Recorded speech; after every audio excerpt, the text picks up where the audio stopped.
कई दूरी नहीं बना सकती हमें, कई दूरी नहीं बना सकती हमें, प्यार की नरम पीतों में, प्यार की नरम पीतों में.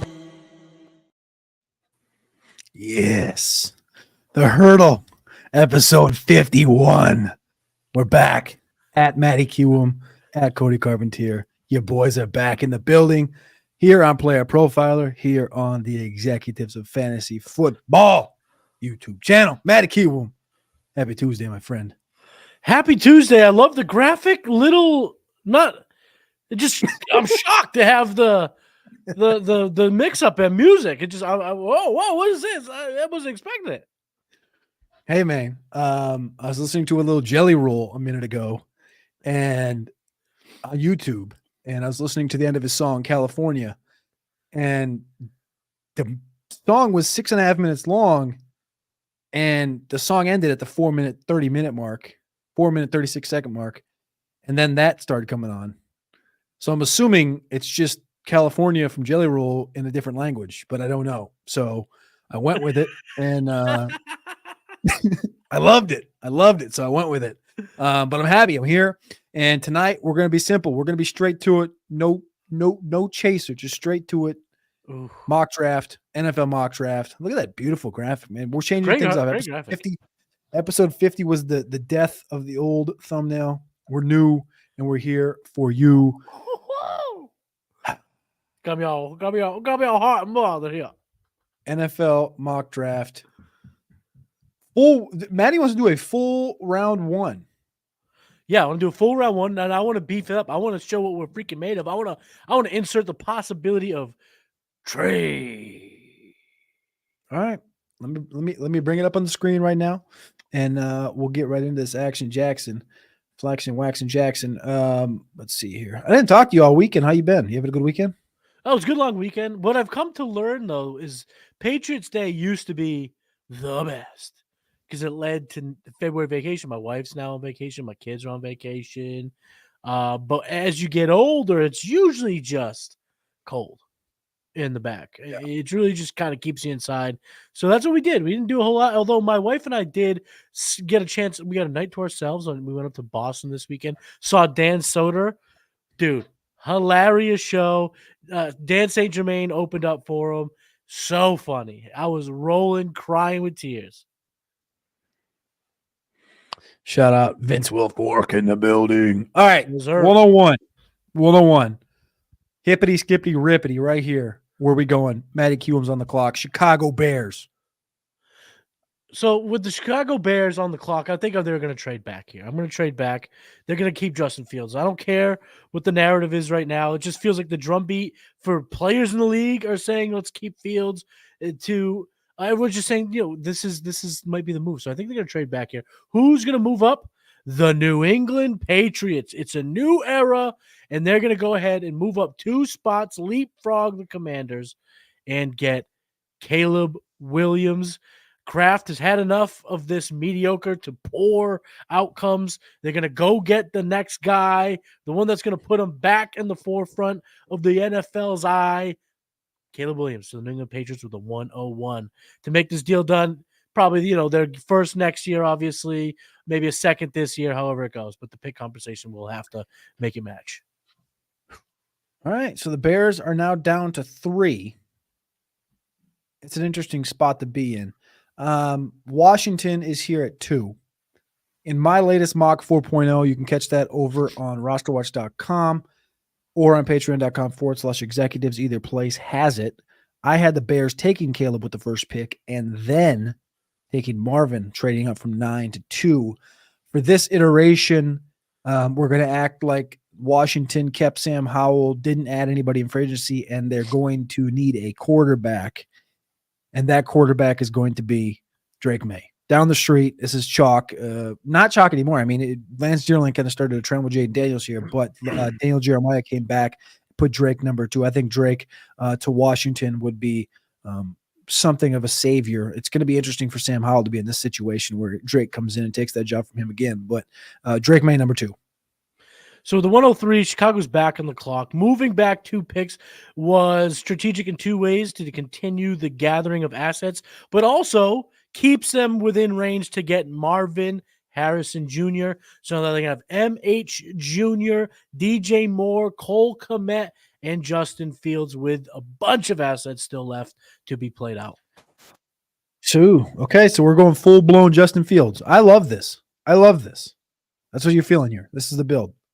This is what I'm feeling. I'm also just thinking to myself that these fugazi reports of, well, they're going to make a decision on him this week. They're going to trade Justin Fields this week. Oh, he didn't follow him in social media. They kept the coach.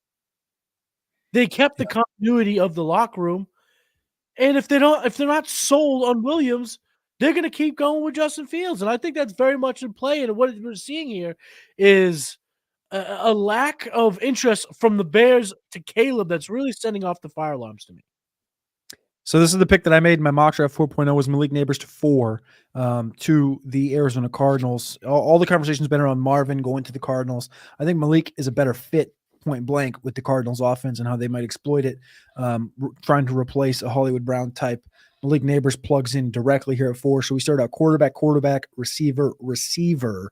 Matty's back on the clock at 5 here with the Chargers. So this is a spot where I think that if this gets in the range, this is going to happen. The Atlanta Falcons will do whatever they can to move from 8 to 5, locking up Jaden Daniels. So they at this point, the fall of a third quarterback gets the Giants' juices flowing. So a team's going to have to theoretically leapfrog New York to feel safe in getting that quarterback. This seems like a spot where Harbaugh can move back, get an additional first, get some seconds, get whatever he would like to add from the Falcons. Falcons move up from 8 to 5 to get Jaden Daniels. 8 to 5. All right. What kind of draft capital are we thinking here? First round. It's going to be a future first. I think that they're going to have a second maybe next year. And then remember, they're getting an additional second or third from the Jaguars based on what the Jaguars do with Calvin Ridley, which, side note, you're nuts if you think the Jacksonville Jaguars are going to sign Calvin Ridley, which means them losing a second-round pick. There's no way the Jaguars are going to sign. Yeah, they're not. You're right, exactly. There's no possible way. That ain't happening. So it's probably going to be a third, but they'll have that extra pick in the second or third. The Falcons will too. Continue to facilitate this trade, make it happen. The Giants are in an interesting spot. I believe they should move down. Try to accumulate more assets. This team is not ready to take a leap here. I had conversations with Alex after I released my last mock. I put a Dunze to the Giants at one of these picks, but I think the feel is after 2 years with Evan Neal, the Evan Neal experiment needs to turn into a guard experiment, and they need to bring in a tackle. And I think that tackle is number 1, Joe Alt. So Joe Alt goes to the Giants. They move Evan Neal to the guard position. They roll with Andrew Thomas, Joe Alt, and Evan Neal. And hopefully that continuity can improve this Giants team. So the Tennessee Titans here are in a great spot, in my opinion, for what they need. If one of the quarterbacks Harrison slips, or Neighbors slips, then they have a chance to potentially trade back or just stay pat and grab themselves an offensive line upgrade. Joe Alt is 1 pick away. I actually could see him being available there at 7, but with him off the board, I think they're going to go with Talise Fuaga.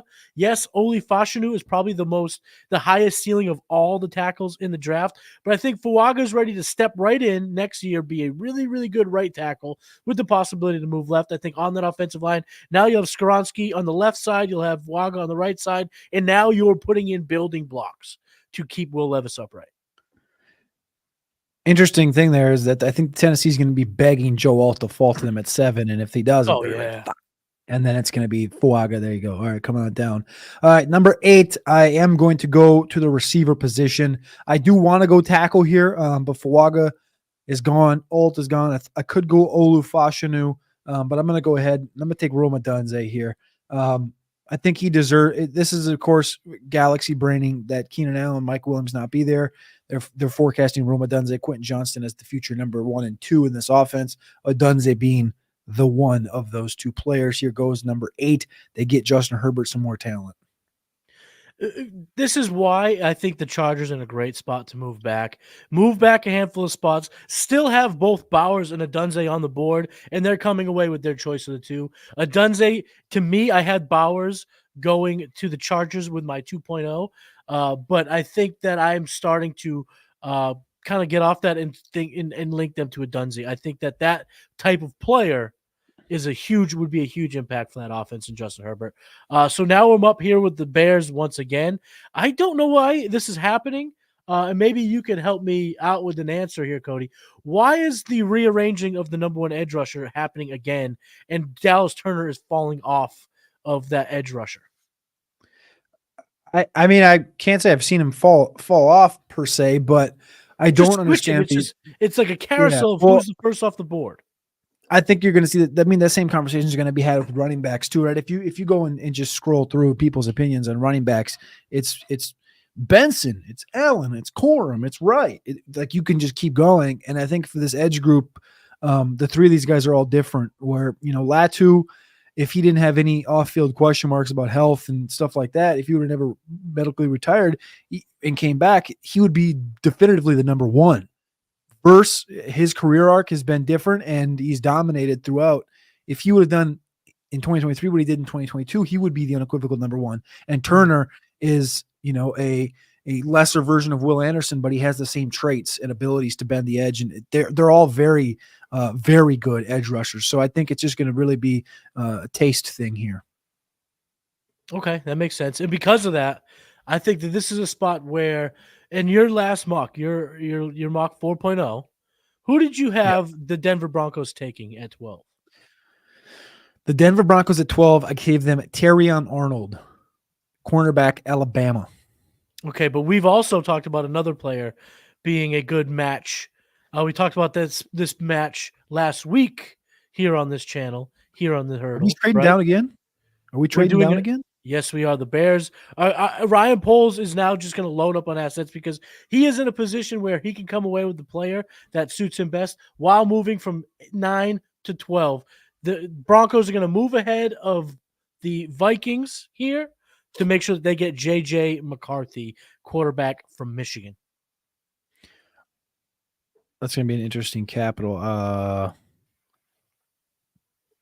Is it going to take a first? Probably a second. I don't know. Whatever. I'm just going to force it. We'll just you just force it. We're not doing second rounds. We're not doing third rounds tonight. So the compensation is not the biggest deal. It's no. It doesn't matter. All right. So you're taking J.J. McCarthy, whose rank is 30. It's ADP 32 according to PFF. But as you mentioned before, Daniel Jeremiah popped him up here into the top 12 in his mock that dropped this morning. J.J. McCarthy here, 9th to the Denver Broncos. Would be a very interesting dynamic if they trade away Russell Wilson, because you don't know what that draft capital is going to look like as well. All the draft capital around Justin Fields right now has been talked about a second and a third, a second and a condition of a second, things of that nature. So, Russ also has a massive contract, so I'm not sure really what a trade would look like with him departing there. But Denver Broncos take J.J. McCarthy, number 9 nonetheless. Number 10 here, the New York Jets, Jets, Jets, sprint up to the counter, handing over their ticket for Jesus, I almost read off Byron Murphy for Olu Fashanu. Freudian slip. I was his name is right there, and I read it, and I was like, wait, what? Olu Fashanu, tackle from Penn State. I think an interesting one here, and I know I respect DJ Reed and the depth at the cornerback position for the Jets, but how disgusting. Just visualize this with me for just 30 seconds here. Go into this thing where you visualize Sauce Gardner on one side and Quinyon Mitchell on the other as they walk through the desert of the AFC and finish with 3,700 interceptions in one season. Yes, there you go. That's the visualization Quinyon Mitchell and Sauce Gardner would give me. But I'm going to go Olu Fashanu here at 10 for the New York Jets. It's almost like when you started calling Byron Murphy, it's like didn't you just get a new gig? Didn't you just get a new? I did. Right. So that's obviously why you couldn't help but throw the Texas player here in the top 10. All right. Well, I'm up here with 11. I think this is a spot right now where the Vikings are more than excited to have their pick of the litter when it comes to all the pass rushers, the interior linemen, all the pretty much defensive front 7 guys, period. But I think they are going to go with Byron Murphy The name you almost just called here at 10, I think they take him because it seems like the edge rushers, they're not necessarily falling where their value's gone, but it seems like I think teams are excited about their prospects of getting a decent one in the second and third round. So getting a difference maker both in the run game and in the pass rushing game in Byron Murphy, we've seen the helium on this kid be astronomical, and I think coming out of the combine next week, it'll only continue to grow, and he locks himself in the top 12. Byron Murphy at pick number, what'd you say, 11 to the Minnesota 11. Vikings. They need all the help they can get on the defensive line. And if you want to talk about a Texas player, my boy Matty Kiwoom did. Again, we don't have ads on this show. The ad here is just go over to patreon.com/executives. Join the executives. Not only is it the best in-season content you can get for helping with your fantasy football team, but also you can join the lobby, you can join the boardroom, and there's also a couple more tiers here as well. And you get more things as you go, including the executive suite, where you get an executive report every week, sometimes multiple times a week, from myself or Matty.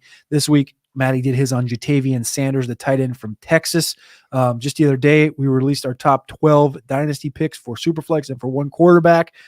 Of course, we do have dynasty rankings as well. The top 400 Superflex, top 251 quarterback. Here's my mock draft 4.0.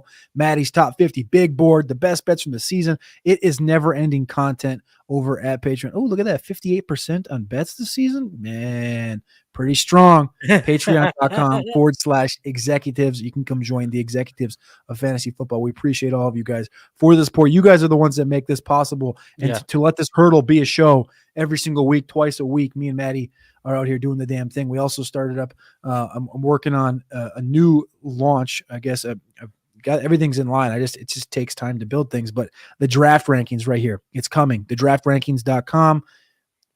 Stay tuned in, stay tapped in. We're coming. Let's do it. Back to the mock draft here. Pick number 12, the pick that has been, the Bears have traded down now twice in our mock. Their first selection was made at number 3 with Marvin Harrison Jr. Then they traded down at 9 with J.J. McCarthy going to the Denver Broncos.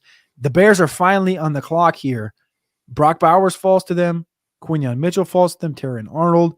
But both the edge rushers make it, Turner and Verse. I'm going to go ahead and plug Dallas Turner in there opposite Montez Sweat, one of my favorite spots at 9. And I think that was probably the trajectory you were looking at when you were looking at 9, trading back and having him fall. Dallas Turner to the Bears.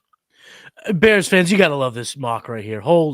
This is Marvin Harrison and Dallas Turner with additional assets coming in. Capital. Insanity. I mean, this is pitching a perfect game for Ron Poles and company. 13, the Las Vegas Raiders are up. They could go a number of ways. I absolutely could see them going quarterback, but I don't think they're going to go QB in round 1. I think they wait and maybe take a project guy. What was the nickname when Raider Nation was coming at you? AOD, AOC, what were they? Whatever. I don't know. What the hell? Akon. What? Can we just give him Michael Pratt and be done with it? Yeah, we're gonna give Michael Pratt. But I think what they truly need to set the pace here, set the market in this draft at cornerback. DeJean, Wiggins, Mitchell, Arnold, all still on the board. It seems like the path to being cornerback 1 goes through Terrion Arnold. So I will follow with my ears and what I'm hearing in the draft streets. Terrion Arnold to the Vegas Raiders at 13. Oh, okay. Number 14, the New Orleans Saints are on the clock. They're not going to get the guy that I had them mocked at 18 in my mock because that was Byron Murphy, who went to the Minnesota Vikings. I think they're looking at tackle. I think they have to clear a metric ton of cap from their cap right now. You know what I think is interesting here is that this tight end is just chilling at 14. And this is the range. Someone's got to get aggressive. Somebody could trade up like the Cincinnati Bengals. And we're doing trades tonight. I haven't done one yet. I haven't pulled the trade card. Follow me here. 230 pounds, 235 pounds for Brock Bowers. Ability to play outside. Michael Thomas, gone. Taysom Hill contract is ridiculous. Tight end should be gone. What if the Saints take Brock Bowers here? 14 overall. The Saints take Brock Bowers. He joins Chris Olave and Kendre Miller and Derek Carr and Jameis Winston, and this is where they go. It doesn't make sense. They could cut Andrews Pete and take a tackle here. They should go D-line. They could go quarterback with a Bo Nix or a Penix, but what if they just say, you know what? We need another weapon. We need somebody to play with Olave and Rashid Shaheed, and they go after Brock Bowers, 14. Listen, they're obviously in the Derek Carr business. Extended him 2 more years. Told everyone this is our guy. In my mock 2.0, I had Roma Dunzi falling to 14 and getting locked up. And I think the sentiment was their offense, their weaponry is not as vast as people may have thought. And now we're already hearing rumors that potentially Kamara could end up a cut candidate, a cap casualty, as they say. They're deprived of weaponry. Brock Bowers falling to 14. This is the spot where if they're not going to take Bowers, they're better off trading back. But taking Bowers makes a whole lot of sense for them. At 15, let's answer this question quick here. I have a draft going in the Superflex. I have Tua and Caleb already, but no other quarterbacks. Should I take May or Harrison Jr.? I can get either. He already has Tua and Caleb.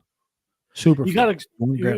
For me, you got to go Marvin Harrison. I love getting May, but the thing is, you're taking May with the hope of flipping a quarterback at some point because you're not going to probably ride those 3 guys off to the sunset where now you get Caleb, a theoretical top-end QB prospect in the class. You get the wide receiver, top-end wide receiver prospect in the class, and now you're setting yourself up to succeed in multiple spots. Yep. Bingo. All right. Colts 15. Easy peasy. Quinyon Mitchell, perfect pick here. They got to go to the defensive back well in round 1. And because of the trends of what I'm seeing here in this draft, they're going to have their pick of a number of really good players. So I think that they go Quinyon Mitchell, the playmaker from Toledo. This is our favorite, maybe our favorite, I think, combined pick of the entire first round right now. I have another one later, and I think I'm picking evens, so I might have to sell you on it because it's an odd pick. But Quinyon Mitchell's probably my favorite or second favorite selection in round 1. Pick 16 overall, Liatu Latu falls, but so does Jared Verse. Latu, I think, is preferred by Seattle's build, but Verse falling here, the talent of Jared Verse should go no further than 16. Dang. And that would break the hearts of Jaguars everywhere because Verse, keeping him in state, I think that the Jaguars are going to desperately be attacking the edge because I think that gives them flexibility because then they would be in round 1 because I think that at this point, if they don't, they're almost forced to pay Josh Allen. And their team that's not really built to dump a lot of money. That would make their cap pretty thin. But but their offensive line's garbage. This is the only reason I have a thought on this is because I was on Jacksonville radio last week and I was saying D tackle is where I would go and also re-sign Josh Allen. And they were telling me we need to revamp this interior. This interior is garbage. They tried Luke Fortner, didn't work. They paid what's his name? I can't remember, the guard. They traded for Ezra Cleveland, failed. Yep. Like the interior of the offensive line, they hate it, and they think that's the angle. So I mainly had to talk to this guy about I can't remember his name, Ryan. I talked to Ryan about Jackson Powers Johnson and Graham Barton, and I don't think that they should do that. I think they should go defensive line. I think it's interesting that you brought up edge, though. Do you still believe if First is gone, they go edge? I do, because I think Latu being on the board gives them a dynamic playmaker at getting after the quarterback. When you look at Jacksonville Jaguars, they got $17 million in free cap space. That's 19th most, so they're kind of hovering that league average line. And I just think going edge now, we'll have our answer, because if they are able to bring in Josh Allen, or they decide to bring in Josh Allen, then they have the flexibility to go in a different direction. But I think Verse is the home run pick. After that, I do think it gets a little bit cloudy. But what we're looking at here is there's no real trade-up candidates. There's no pressing position. I don't think anyone is moving up the board to get Letu. As we look at the tackle position, there's a number of quality tackles, some good interior linemen still on the board. So I think that for the sake of Jacksonville, I think they're better off going offensive line in round 2, because I do think there will be maybe Frazier is there or Grant Barton falls. There's a number of, they could go Mahogany. There's a lot of good interior BB. There's enough of good interior linemen to go. So I think passing on Letu is a mistake. I could also see them going cornerback here. A Wiggins would be really, really good for this team. For this sake, I've been going with one narrative. I'm going to flip my narrative. They sign Josh Allen and they draft Nate Wiggins here to help improve their secondary. Okay. All right. I like it. I don't hate it. I like it. Bengals are up here. The needs are tight end, tackle, and D line. I comped Byron Murphy, speaking of which, to Geno Atkins, former Cincinnati Bengal. I think this is an interesting spot that he could go if he doesn't go at 14, if he doesn't go at 11, if he doesn't go at 13. I think 18 is a spot for him as well. He's gone, though. Brock Bowers is gone. So we're not talking about Jatavian Sanders. I'm not at least at pick 18 for the Cincinnati Bengals. What I am talking about is J.C. Latham from Alabama. You can always use tackle help, and Cincinnati can always use tackle help trying to protect and keep Joey B forever up. And I think that's a guy that is versatile in this offense and can bring them a positive on the offensive line. This is going to start the run of offensive tackles. Latham is a good, versatile offensive lineman, makes a whole lot of sense for the Bengals. And I think, let me know what you think about this, Cody. Brock Bowers being taken before them could be the best thing that happens for them. It helps that it keeps them from doing the same thing. It protects them a little bit. So, that's probably the best. Latham off the board starts the run of offensive linemen. After Latham, I think that they're going to go offensive line, the Rams here. They're getting a little bit older. They were playing better as a unit, but I think that only lends to the strength of the coaching, and the coaching needs some more players here to make that offensive line just that much more formidable. Jackson Powers Johnson's a versatile interior lineman, but I think at this point, after the combine, Tyler Guyton is going to solidify himself here in the top 20. Athletic freak, totally moldable. And again, you get the high-end athlete, you put them with the coaching that showed they can get a unit to go in the right direction throughout just one season. Tyler Guyton to the Rams makes a whole lot of sense. Tyler Guyton, he had a solid Senior Bowl, but not the best Senior Bowl. There's other guys that got up to his level, but Guyton has the frame, he has the abilities, he's young, and in that Oklahoma offense. So should fit with the Rams well. It's kind of tough to find the Rams a good spot. It's not saying that they don't need anybody, because they do need people, but the Rams, I think, is an interesting first-round pick here. Steelers on the clock. The best center in the draft, still sitting there, Jackson Powers Johnson. We'll see what the medicals look like in Indianapolis. There's a little bit of question there. I also think Graham Barton is in conversation from Duke. He's a little bit further down here, but he's a guy that can also play on the interior. They're not going to take a linebacker. Probably not going to take a DB in round 1. I think Quignon's gone, right? You went Quignon Quignon's before. gone. Yeah, to the Colts. Quignon went to the Colts, Yep. So I think really, God, how sick would that be if they added Latu, but they're not going to, obviously, for obvious reasons. Steelers, I think they go interior here, and I'm going to give them Graham Barton. It gives them more flexibility on this. Same thing as the Bengals. It just gives them more flexibility on the interior. I think he can play center, but he can also play on the outside. So Jackson Powers, there's potential next week that there's some medicals. We'll see what happens. I'm just going to go Graham Barton here in Pittsburgh. I like the Graham Barton pick even over JPJ because he can play tackle.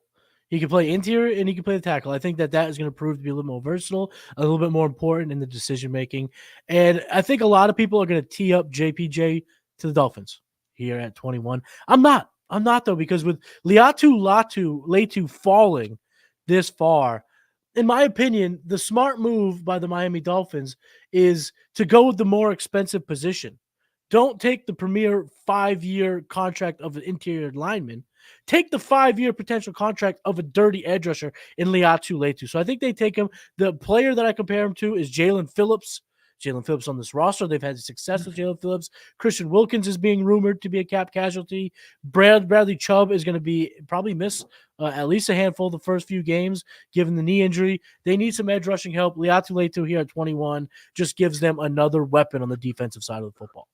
All right, our fantasy football friends are getting bored as shit right now if they're listening along, but I'm here to save you for a guy that I'm not a big fan of. Brian Thomas Jr. goes to the Philadelphia Eagles here. Again, I'm not the biggest fan of Brian Thomas, but I do think in an offense like Philadelphia, he can be used in a positive fashion. That will make him viable in best ball. And then, if he can grow into a role, maybe Julio does re-sign there and just pitter-patters and plays darts for a year. He can learn some things to Brian Thomas, and Brian Thomas can have a bright future from a route running perspective. But right now, I think if he just goes out there and runs fly routes, he's going to make a big difference in this Philadelphia offense. Brian Thomas Jr. You always say it. Brian Thomas is a weapon that needs to go to the right offense. This is one of those offenses. Wakes our fantasy friends up, but I'm going to put them right back to sleep because, fortunately, the Texans going receiver in round 1 doesn't make a whole lot of sense. But with Jershawn Newton there, Johnny Newton, they're going to get their interior defensive lineman. They're going to upgrade the unit. Newton on the inside with Will Anderson attacking the edge.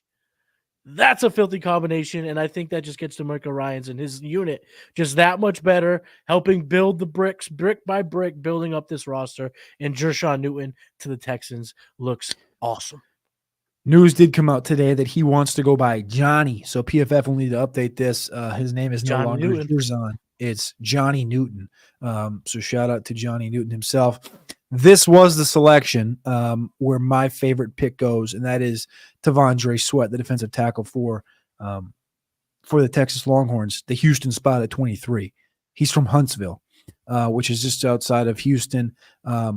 He's a monster, and him playing – I tweeted this out today. Him playing inside of Will Anderson would be so exciting, and everybody took it the wrong way because I said him playing inside of Will Anderson, and everyone's got to have the dirty mind and shit, but whatever. I think Sweat playing next to Will Anderson would be dominant. So I think Johnny Newton is in this conversation as well, and it shows you with Newton going here 23 that Malik Murphy's floor is likely 23 as well. Dallas Cowboys are on the clock. Kool-Aid McKinstry's falling to them. Don't think they go that direction. I do think Troy Fontenot is an interesting one. I had him going to Pittsburgh in my latest mock, and if he hadn't gone to Pittsburgh, I was going to give him to the Dallas Cowboys. I gave them Jordan Morgan. For this iteration, Fontenot drops, so I'm going to stop that drop with Fontenot here to the Cowboys at 24.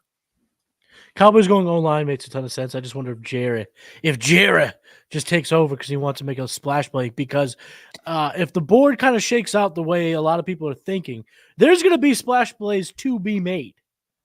They got to keep the decision out of his pocket. Last year it was between Mozzie Smith and Matthew Bergeron, and neither of them ended up doing shit. So I think it needs to come down to is they need tackle help. They need offensive. They need to get back to what built that offensive line that was taking first round guys, and Fontenot starts it right here. Good move for Fontenot going here. All right, so I think now we're in the range. I think starting with the Packers, we're in the range of a team trading back in to round number 1 to go get Bo Nix, Michael Penix, 2 quarterbacks that are still available in this mock. But I'm not going to go that route with the Packers because the Packers also have 2 second-round picks. They have a nice chance here to really beef up an already improving and already impressive team. And I think that they're going to use this pick here on a piece in the secondary. Cooper DeJean, Kool-Aid McKinstry, both on the board. Jair Alexander took a big step backwards this year. Eric Stokes barely played. Kershawn Nixon was decent in the slot, but they could really use an upgrade to the secondary. I'm going to go with Kool-Aid McKinstry. I know Cooper DeJean is the athletic freak, but Kool-Aid's floor is so high. He does so many things right. He's so good in press coverage. And I think him and Jair, if Alexander could stay healthy, would be a nasty 1-2 punch for the NFC North and everybody else. Very interesting. I kind of like it. Let me go back up to the top here. I want to check something quick. So we gave quarterbacks to New England, Washington, Atlanta, and Denver. Washington, New England, Atlanta, and Denver all got quarterbacks so far in this draft. I think where we're sitting with the Tampa Bay Buccaneers and their build, it sounds like Baker Mayfield's going to be back. I don't know if Mike Evans will be back. I'm looking for somebody to trade up and get a quarterback. Anybody here? Anybody want a quarterback? Anybody? Can I get a 1? Can I Right. get a 2? Can I get a 3? Can I get a I can't hear anybody. So I really want somebody to trade up here and take a Bo Nix potentially. I just don't see it happening. Tampa Bay's in a weird spot. I don't really know who I want to give them. I gave them an edge rusher in my last mock. I gave them Braylon Trice from Washington, who I think creates havoc on this team opposite of Joe Tryon and this aging defensive line. Troy Franklin, I think, is very interesting, but I'm going to go ahead with the pick that Daniel Jeremiah made this today. Adonai Mitchell, Texas. Adonai Mitchell is a player that is getting underrated right now, and I wanted to get him in here because Jeremiah put him in, and that might sound stupid, but as the draft gets closer, you have to monitor things that Jeremiah does. He's pretty 100%. good. He's pretty good on nailing these round 1 movers. And if he's putting a guy that he didn't have in round 1 into round 1, or he's taking a guy out of round 1, we've seen this over the course of the last couple of years. He didn't have Malik Willis in there in round 1. He moved Will Levis out, right? He moved out, I think today he moved out Nix and Devontae Walker. He moved in Adonai Mitchell. I'm going to plug Adonai Mitchell in here. I think it's a spot that he fits in. He's not like a Chris Godwin. His easy comp is George Pickens. I think his route tree is much more in line with NFL circles than it is for George Pickens. Pickens can be a bit of a solo strider, I guess would be a way I'd say it, where he just has kind of his type of playing, where Adonai Mitchell's a very team-friendly, team-centric route runner with red zone dominance. And I think that's something that if Mike Evans departs, Adonai Mitchell can come plug in. That's a great point. Listening to Daniel Jeremiah, those big national guys, they have their ear to the ground. Also, just want to add one thing that didn't he also have the Texans move up? Didn't he have in his last mock the double dip at 2 and 3? I'm almost positive. I think that was Zerline. Zerline had the double dip because Zerline's from Houston. Well, that's also then you got to listen to Lance Zerline's. Zerline's a dog, dude. I listened to him. That's in a the dog morning. move. He's got a radio show that he's on for 3 hours in the morning. He's pretty hysterical. Is he? Oh, that's sick. All right, we'll talk episode. You can listen to it on YouTube. All right, so here I'm gonna get spicy. This is gonna be my spiciest pick in the entire first round. When I look at the Arizona Cardinals, I see this 27th pick. I think people are discounting the luxuriousness of this pick. They have another pick in 9 selections, 8 selections, 7 selections. They're right back up. So why not swing for the fences? And then you look at this team. You look at this offense. Can this offense keep up with the foes in the NFC West? No, they're not. They can't keep up with the Rams. They can't keep up with the Niners. They can't keep up with the Seahawks. They add Malik Neighbors, and I think they go bonkos here. Big galaxy brain. Troy Franklin, wide receiver from Oregon. Now you have Michael Wilson, Troy Franklin, and Malik Neighbors. Do you want to talk weaponry for Kyler Murray? This is weaponry. This is an offense. You buck on Kyler Murray, Caleb boy. I mean, would it be that far off? I mean, one guy is an NFL quarterback. One guy is going to be an NFL quarterback that are similar size, similar play style. But tell me not. McBride and those 3 receivers, this is cooking with gas. That's disgusting. That makes Kyler Murray a pretty Alex is just filling out some credential stuff. He just said, "Is Cody your legal name?" Is it? Yes. Godly. Bills here 28. This is one of my least favorite picks in round 1. Just the Bills in general. Every year I hate making a pick for them. I'm going to give them Cooper DeJean. They need defensive back help, whether it's nickel, corner, safety. I think DeJean can be plugged in there. I think his medicals will be cleared next week and will be in good shape. Ooh, that is a sniper. I think that DeJean would be a nice fit in Detroit. I think now here we're monitoring again deeply these last 4 picks. Who's going to trade back in? Spoiler, I don't know if you are, Cody, but I'm not going to have a team trade in to the first round to I get don't think quarterback so. because the team that I think would be most likely is the Raiders. And are you going to have to pay the price to go from 13th pick in the second round to 29 to 30? That's a big jump for these teams sliding back. That's going to cost you a second, a first, maybe a first play. It's going to cost too much. So I'm not going to have a team sliding up. I don't see that happening given the way things have gone for this mock in particular. And now, what do I do here with the Lions? An offensive line that's been dominant for years, they probably could still use an injection of some youth. Jordan Morgan would be a great fit here. Obviously, JPJ would be a great fit here. And that's exactly where I am going to go. The slide for JPJ or the perceived slide is over. Bringing him in, the versatility to play guard, center, the nastiness that he plays with, the aggression. It's such a Dan Campbell guy. I think that JPJ would be great in a Detroit Lions uniform, and it just continues to bolster up what they do well, punish opposing defenses by just hitting them with some offensive line juggernauts. Can't argue with it. I can't argue with it. He falls to him. I think there's only a couple guys that I really liked in Detroit. Baltimore feels more straightforward. They're probably going to franchise tag Justin Madubuike, so I don't want to look at that as an opportunity on the defensive line. Trying to scroll through here. This is really when you get to the interesting spots of the draft in the late first. Odell Beckham could be probably likely to be back. They could double dip on receiver.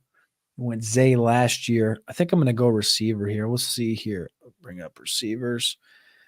And I'm going to go with a guy that fits the archetype. And it might not be the favorite to everybody out there. And this is going to be no homerism because, again, I don't come with homerism because I'm not a Texas fan. I've never been a fan of anybody in college outside of Miami as a kid. But that's the benefit of being a Minnesota Gopher. Growing up as a Minnesota Gopher, you just aren't a fan. They suck. So no homerism here.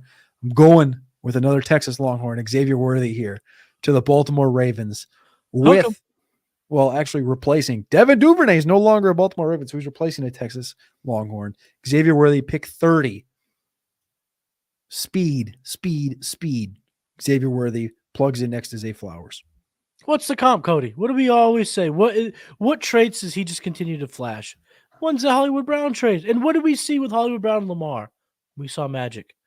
Sometimes you don't have to get too crazy. And I do believe that of all the teams in this entire NFL, the Ravens are the ones that take the low-hanging fruit the most, where it's like, this guy's the best. Why is everyone passing on him? And they go, oh, we'll take him. And then he's just good. Patrick Queen, someone that comes to mind.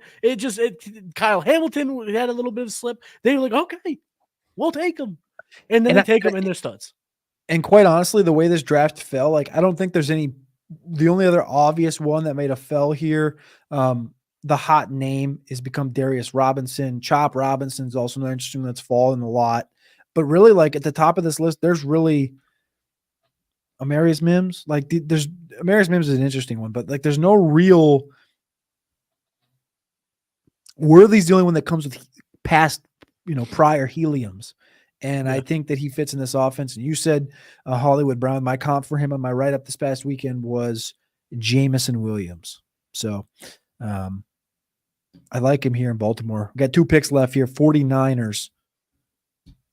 So I know a minute ago I said I wasn't going to have a team trade up, but then I kind of looked back and I realized there's one team here I think that could make a splash, a team that could trade up and get themselves cemented back into round 1.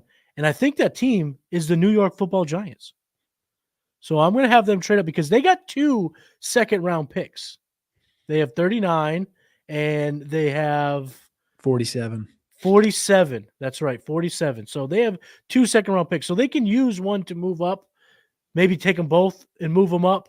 But I'm going to go ahead and make that switch. They're going to move up from 39 to 31 to take a quarterback, and I think they're going to take Bo Nix. Whoa. Whoa.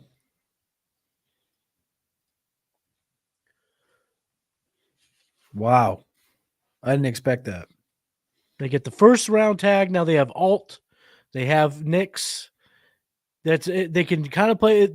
They're gonna have to hold on to Daniel Jones this year, but after this, they can move on. They're in a spot here Jeez. where they might be able to make the switch before it's too late, before they're kind of stuck underneath it. And if you look, where do they sit here? I believe, yeah, they're right there at 26 million cap, so they have some room. They could eat a Daniel Jones 1 year, have him ride the pine, have him be mad as the backup. Bo Nix's team for the New York Football Giants. Dayball's got to do something, or he gone. Dayball gone if they stink. He gone. The Chiefs are going to close this thing out. The rich get richer. Amarius Mims falls to 30-2. The Chiefs have just plugged in tackles the last couple of years. Juwan Taylor had his ups and downs this year, but Juwan Taylor was fresh this year. Donovan Smith was fresh this year after Orlando Brown departed. They drafted Wanya Morris in the 3rd round last year out of Oklahoma. This year, they get Amarius Mims in the 1st round out of Georgia. He's a guy that could potentially plug in at right tackle. Donovan Smith needs a contract. We'll see what happens, but I think Amarius Mims or Jordan Morgan are interesting here. I'm taking Amarius Mims.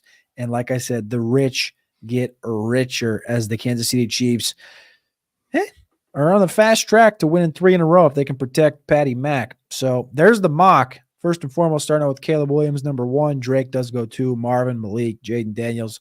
The same conversation is the same. How many Alabama Crimson Tide did we have? 4 Alabama Crimson Tide going in round 1. 3 Texas Longhorns. How many Georgias? 1 Georgia Bulldog. It looks like we got 3 Oregon Ducks. 2 Tigers from LSU. Yep. Pretty strong first round here. We appreciate you guys tapping in here. This is the Hurdle. This is the Executives of Fantasy Football, hosted on the Executives Fantasy Football YouTube channel and on Player Profiler on Tuesday nights at 7 p.m. We're live on Wednesday nights on the Executives of Fantasy Football YouTube channel every single week, 7 p.m. Eastern time. We love you guys. We appreciate you. Go follow Matty Kiwoom at Matty Kiwoom on X. You can follow me at Cody Carpentier on X. We appreciate you guys. We love you. And we'll be back tomorrow night. See ya. Bye. कई दूरी नहीं बन सकती हमें, कई दूरी नहीं बन सकती हमें, प्यार की नरम पीतों में